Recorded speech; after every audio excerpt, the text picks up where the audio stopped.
Os principais nomes do cenário político passam por aqui. Café com Política. A gente conversa hoje com o governador do Rio Grande do Sul, Eduardo Leite, do PSDB. Comigo, nessa entrevista, Marina Schettini, editora de política de O Tempo. Olá, Marina. Oi, Thalita, um prazer estar aqui. Governador, um prazer falar com o senhor, ainda que à distância, mas num momento tão importante e de forma tão importante, o senhor falando aqui com os mineiros através do jornal O Tempo, da FM O Tempo. Eu que agradeço. Obrigado, Thalita, Marina, todos estão nos acompanhando aqui. É um prazer poder conversar com os amigos das Minas Gerais. Governador, vamos começar falando sobre a presidência do PSDB. A gente sabe que a legenda viveu um momento conturbado nos últimos meses, né? Inclusive com a intervenção da Justiça.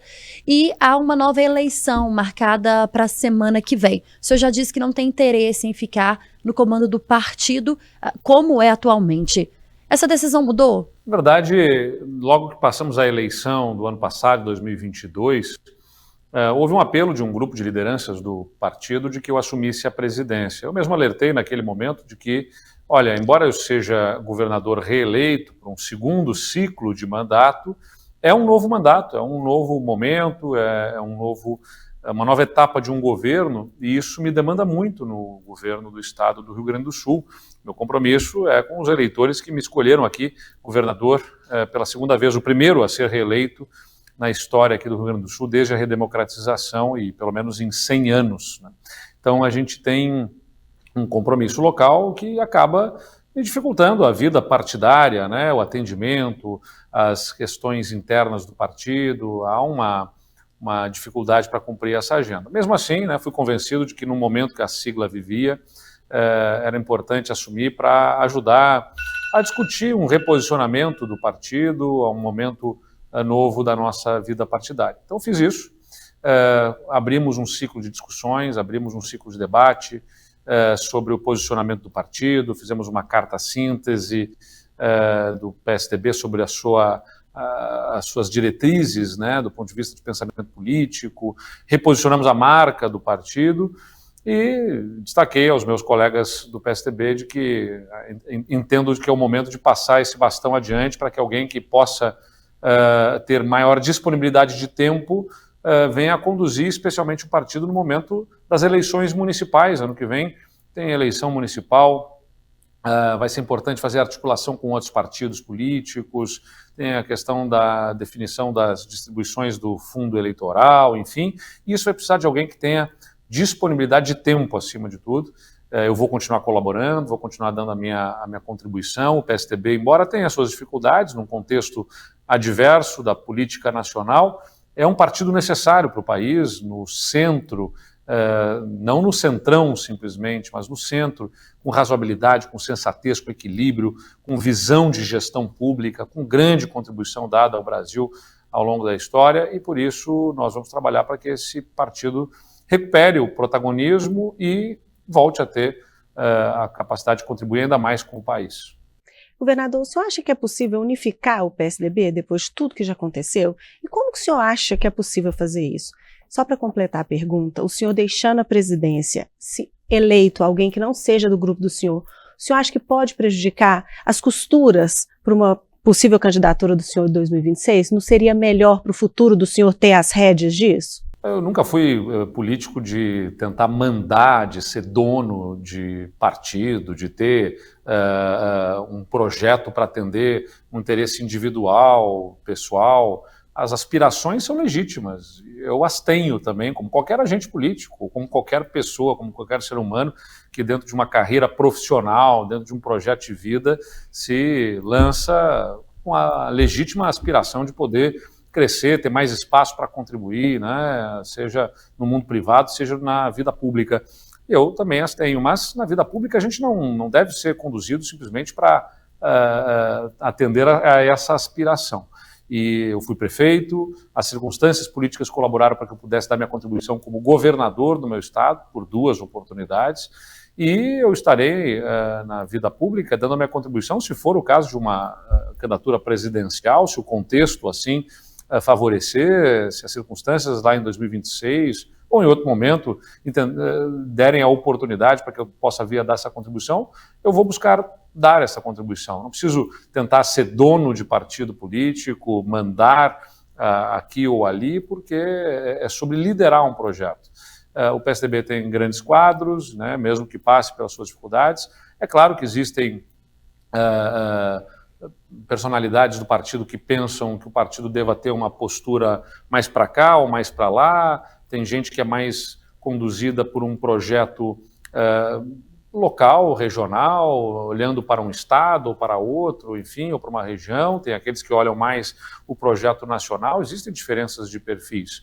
Mas não sou eu quem vai tentar se apropriar do partido para fazer simplesmente dele o atendimento das minhas aspirações. O PSDB será aquilo que o conjunto do grupo partidário assim entender. Então eu estou com muita tranquilidade participando dos debates, das discussões, conversando com as pessoas e vou acompanhar isso sem tentar impor a minha vontade. Acredito sim que é possível unir o partido, embora haja divergências, diferenças, em torno de um projeto para o país. É isso que eu vou sempre buscar fazer. Não é tarefa fácil, né, porque a política reúne sempre, seja no PSDB ou seja em outros partidos políticos, pessoas que têm diversas motivações pelas quais estejam na política. Eu vou trabalhar sempre pela motivação de atender o interesse público, né, o interesse da sociedade, que é o que me motiva a estar na vida pública e que me motiva a estar no PSDB, inclusive, que eu entendo que é o partido que melhor corresponde à minha visão de como é que o Estado deve se organizar, como é que a economia deve ser conduzida, de como é que as questões civilizatórias, de inclusão, as questões sociais devem ser defendidas e trabalhadas por governos e por uma sociedade. O PSDB é o partido que melhor traduz a minha visão de mundo e é onde eu entendo que eu deva ter a minha colaboração na política. O senhor falou aí de um mais para cá, mais para lá, e teve recentemente um prefeito tucano de São Bernardo que disse que o PSDB tem perdido protagonismo porque ele não entendeu que os filiados dele andaram mais à direita e insiste em ser de centro. O PSDB está em que lugar? Em que lugar o senhor coloca o PSDB?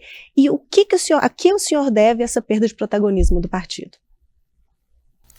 Um contexto adverso, né? A política passou a ser feita muito nos extremos, mas este prefeito que fez essa manifestação fez uma manifestação infeliz, porque a gente não está na vida pública para ser conduzido ao sabor dos ventos do que o momento político nos pede. A gente está para liderar o processo.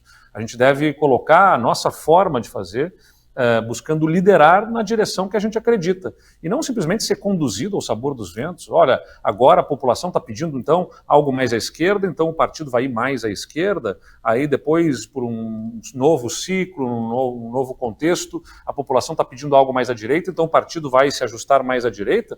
Isso é uma fala absurda e pouco sensata, que eu lamento, porque eu entendo que o partido deve manter-se fiéis às suas convicções.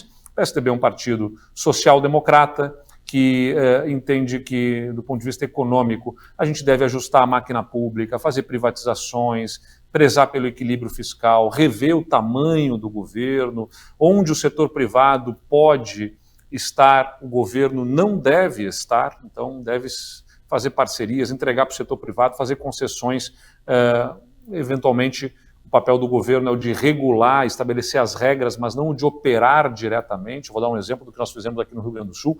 Nós privatizamos a companhia de energia, a companhia de gás, a companhia de saneamento do Estado, porque entendemos que são setores em que o Estado não opera bem, ele é pouco eficiente. O papel do Estado não é de ter a empresa, o papel do Estado é de estabelecer as regras de como é que deve operar o setor privado nessa área, mas não de ser o operador direto, porque ele acabou sendo ineficiente e incapaz de fazer investimentos e a população pagou o preço dessa ineficiência. Então, mas também não adianta simplesmente entregar para o privado e achar que o mercado vai resolver tudo.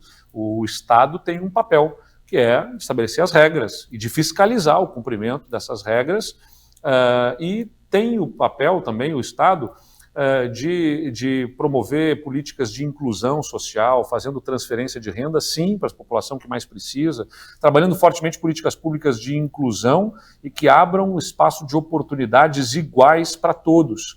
E uma liderança política também tem o papel de ajudar a sociedade a ir no caminho certo do ponto de vista civilizatório, combatendo preconceitos, né, fomentando a diversidade que é característica da nossa população brasileira, de crenças religiosas, de raças, de orientação sexual, étnica, enfim, o povo brasileiro é diverso. E a gente vê uma tentativa na política de apartarem, de dividirem, de colocar brasileiros contra brasileiros. Então o PSDB, que está ao centro, não é um centro que simplesmente fica ao sabor dos ventos, se posicionando mais para lá ou mais para cá para poder ganhar a eleição. Está no centro que entende que a sensatez, o equilíbrio são fundamentais para que se possa atender à diversidade de pensamentos políticos, e estamos equidistantes destes polos que hoje protagonizam a vida pública nacional.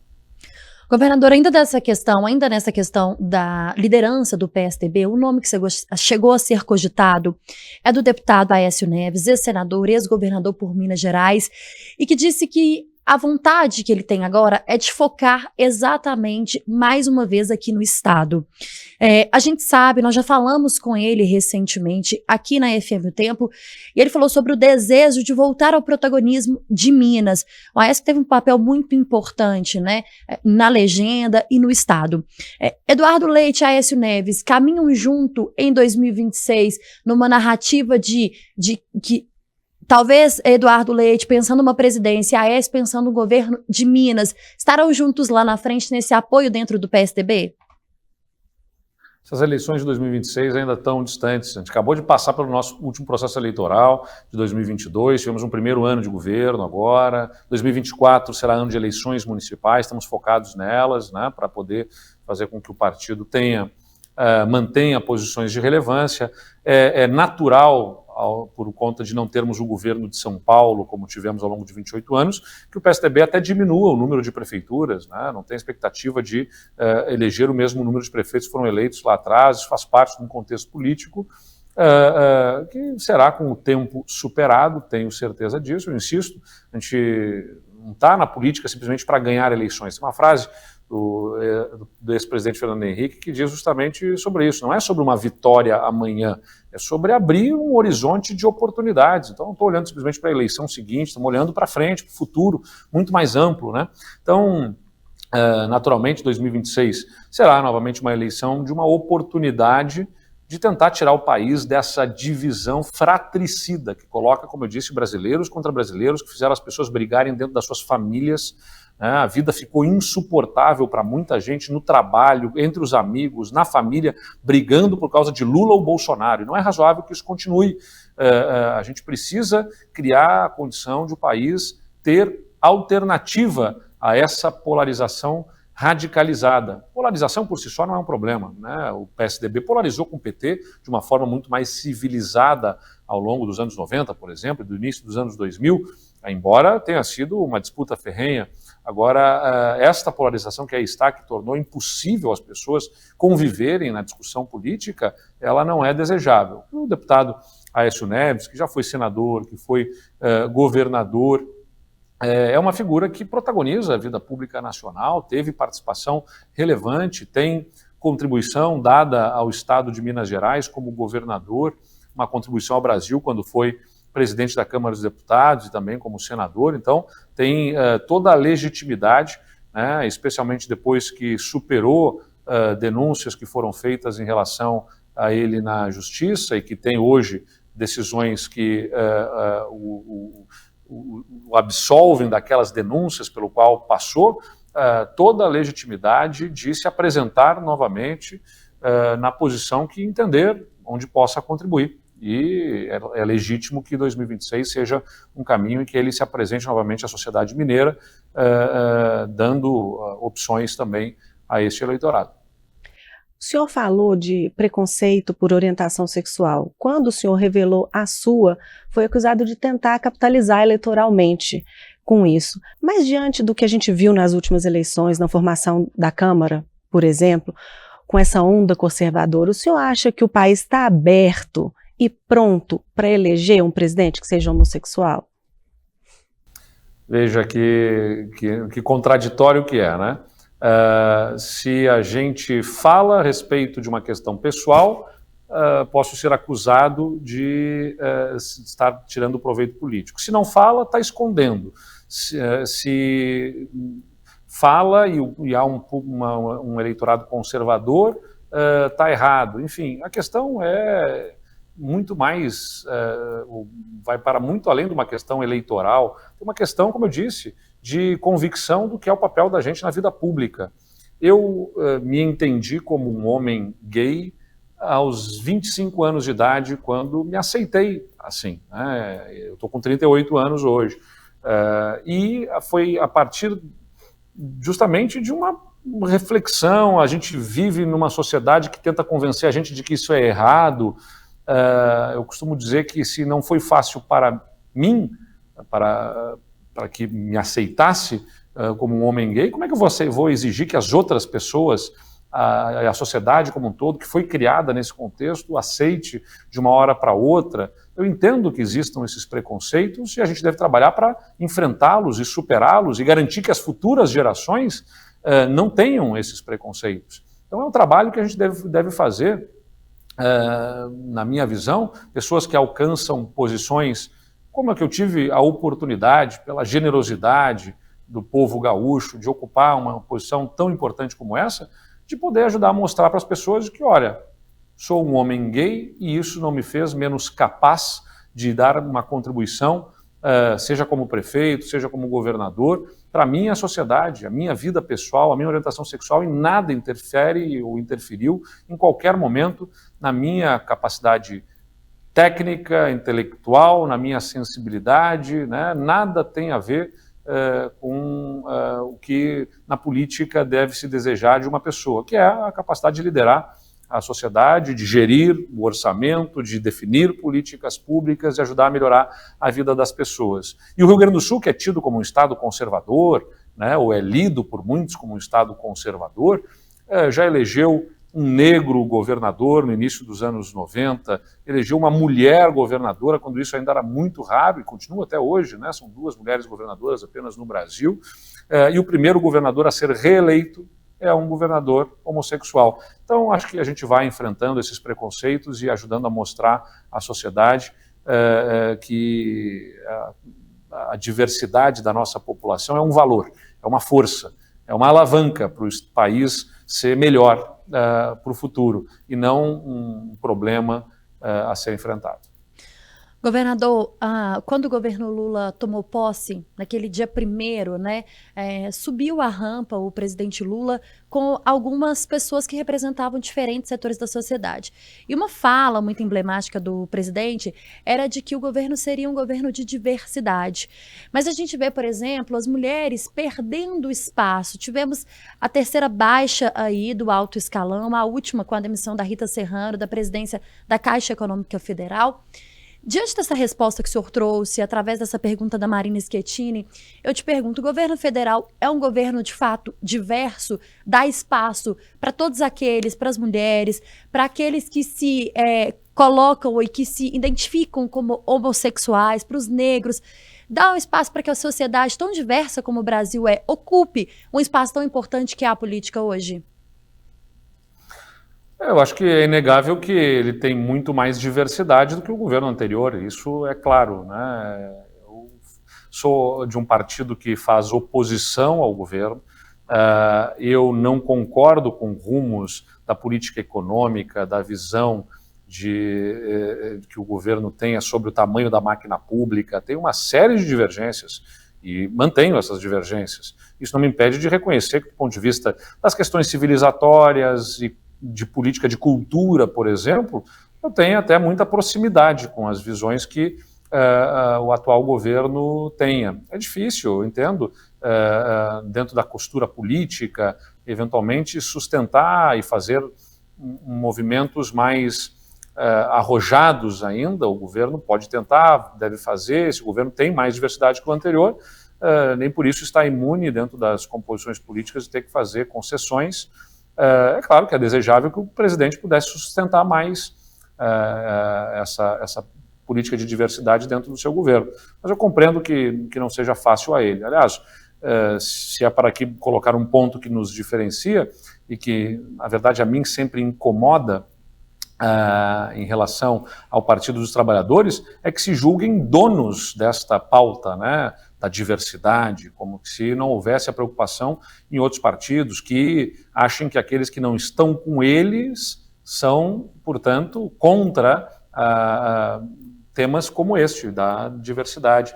E não, nós temos a mesma preocupação, temos certamente possibilidade de pontos de convergência. E sempre que houver a possibilidade de pontos de convergência, especialmente considerando que é um governo eleito pela sociedade brasileira, que tem a legitimidade democrática para conduzir os destinos do país, onde houver ponto de convergência, nós vamos atuar conjuntamente. Acho que essa é uma das pautas que a gente pode convergir, que é a do avanço civilizatório. A única coisa que me incomoda é a tentativa de, eventualmente, acharem que se não estiverem no mesmo partido, no mesmo grupo político, não possamos ter um trabalho conjunto ou de um pensamento comum em relação a esses pontos. Mas isso a gente supera. Governador, eu queria saber do senhor como que o senhor está vendo a movimentação do presidente do Senado, Rodrigo Pacheco, para tentar resolver a dívida de Minas com a União.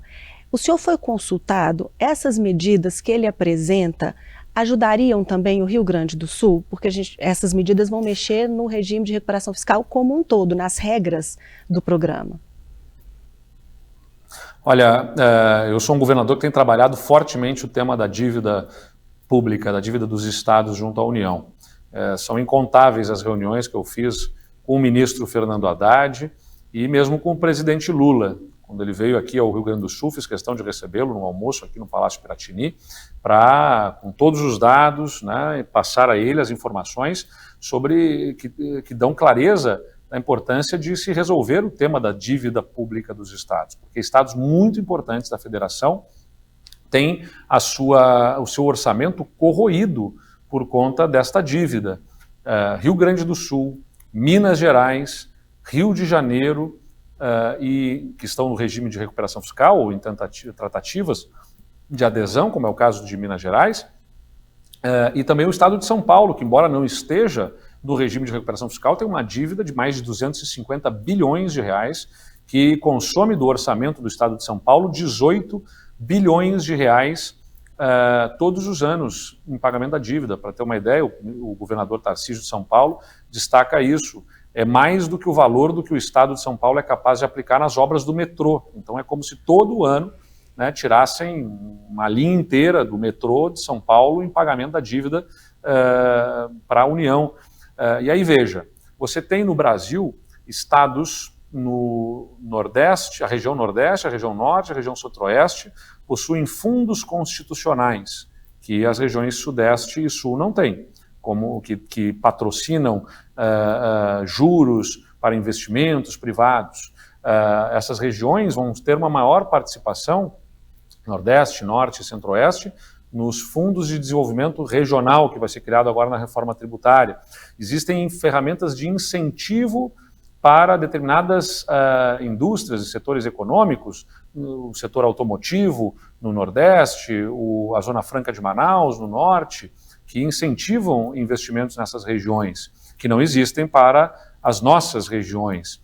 E no caso da região Sul, onde o Rio Grande do Sul se insere, nós não temos royalties de petróleo ou de mineração que nos turbinem a nossa receita. Ou seja, nós vivemos com o que nós somos capazes de arrecadar para sustentar os serviços. Sem fundo de desenvolvimento expressivo, sem fundo constitucional, sem royalties, sem incentivos específicos. Tudo que nós estamos pedindo à União é que justamente pare de nos tomar parte do dinheiro, porque já que não nos alcança incentivos, fundos ou outros valores, que pelo menos deixe conosco o que nós somos capazes de arrecadar para que nós possamos fazer as políticas de investimento e de desenvolvimento. Então, o presidente Rodrigo Pacheco é conhecedor também da minha luta pela questão da dívida. Eu não fui consultado antes pela proposta que ele encaminhou, mas estou buscando conhecer, recebi o expediente que ele encaminhou ao presidente Lula e vamos buscar nos inserir nesse debate que interessa ao Brasil como um todo, porque se Minas, Rio Grande do Sul, Rio de Janeiro e São Paulo puderem soltar um pouco o freio de mão, porque essa pagamento da dívida com a União, que para nós consumiria em condições normais mais de 5 ou 6 bilhões de reais por ano, como em São Paulo consome 18 bilhões, se nós pudermos afrouxar um pouco, né, o nosso torniquete aqui, que nos limita a capacidade de movimentos no nosso orçamento, para poder transformar isso em investimentos, a gente ajuda o Brasil a crescer. Isso é bom para todo mundo, não apenas para os nossos estados, é bom para o desenvolvimento do país. E assim como outras regiões têm outras ferramentas de incentivo, é importante que nós possamos ter, no mínimo, por parte da União, a possibilidade aí de não ter o nosso orçamento constrangido, constrito, por conta dessa forma de pagamento da dívida que ficou indexada à Selic, que explodiu lá no final da década de 90 por causa de crises cambiais e crises econômicas internacionais. O Brasil chegou a ter 40% de taxa Selic, isso fez explodir a dívida dos estados. Agora, com essa taxa majorada que a gente está vivenciando também de Selic, a dívida dos estados também está aumentando muito, então a gente paga e não chega nunca ao final. Então é importante encontrar uma solução. E é muito importante ter o presidente do Senado, Rodrigo Pacheco, envolvido nessa luta também. Neste momento, governador, qual é a conversa dos senhores governadores que fazem parte do COSUD em relação aos regimes de recuperação, ao regime de recuperação fiscal nesses estados que o senhor citou? Os senhores tiveram alguma reunião recente sobre o assunto, alguma reunião emergencial para tentar ajudar o estado ou outro, exatamente pensando no COSUD? Dentro do COSUD, que tem 7 estados, Sul e Sudeste, são 3 os que estão no regime de recuperação fiscal, que são Rio Grande do Sul, Minas Gerais e Rio de Janeiro, né? Então, a gente conversa sobre ele, a gente busca junto ao governo federal, ao Ministério da Fazenda, uma revisão das condições do regime, né? São 2 coisas. Então, porque o regime de recuperação fiscal, ele é o que está na mesa, ofertado pelo governo federal, para a nossa relação com o governo em relação à dívida no presente. Mas nós consideramos que ele é insuficiente, que ele precisa, que a gente precisa avançar na direção da discussão da própria dívida, dos indexadores, né, que corrigem essa dívida nesse contrato que vai até 2048. Se a gente realmente deseja fazer com que essa dívida se extingua lá em 2048, sem sufocar os estados nos seus investimentos e no custeio das suas atividades essenciais, como saúde, educação, a prestação de serviços para a população, a gente precisa que a União faça uma revisão desses indexadores da dívida. E o ministro Fernando Haddad tem sido muito disposto ao diálogo, embora ainda não tenha encaminhado solução. E entendo, estamos no primeiro ano de mandato, tantos outros temas têm que ser endereçados, mas é importante que esse seja priorizado. Então a gente compartilha informações, compartilhamos dados entre os estados, levamos ao ministro, através do COSUD, uma proposta de revisão do indexador da dívida e dos encargos dessa dívida, trocando a taxa que hoje tem de IPCA mais 4 para uma taxa de simplesmente 3%, que é a projeção de inflação futura do governo federal. Né, a União não pode ser para os estados como um banco, simplesmente, cobrando uma taxa de juros que suprime, sufoca a capacidade de prestação de serviços essenciais à população por parte dos estados. Então tem que ser algo mais razoável. Muito já foi pago por esses estados por conta da lógica anterior de funcionamento, que era IGPDI mais 6%, agora a gente tem IPCA mais 4%, então os estados já pagaram muito à União, é importante que se encaminhe numa nova trajetória. Agora, a União, de outro lado, a partir dessa provocação que fizemos do regime de recuperação fiscal, nos devolveu uma proposta que torna o regime mais duro até, na verdade, para a gente pagar mais até no ano que vem, e isso está descartado, isso nós não temos como aceitar. A gente precisa melhorar as condições de pagamento e não simplesmente comprimir os estados ainda mais no pagamento da dívida. Governador do Rio Grande do Sul, Eduardo Leite, do PSDB, conversou com a gente e a gente agradece, governador, a disponibilidade do senhor e essa entrevista aqui para a FM Tempo, para o Jornal Tempo. Eu que agradeço. Obrigado a todos aqui e até uma próxima oportunidade, deixando um grande abraço aos amigos mineiros aqui.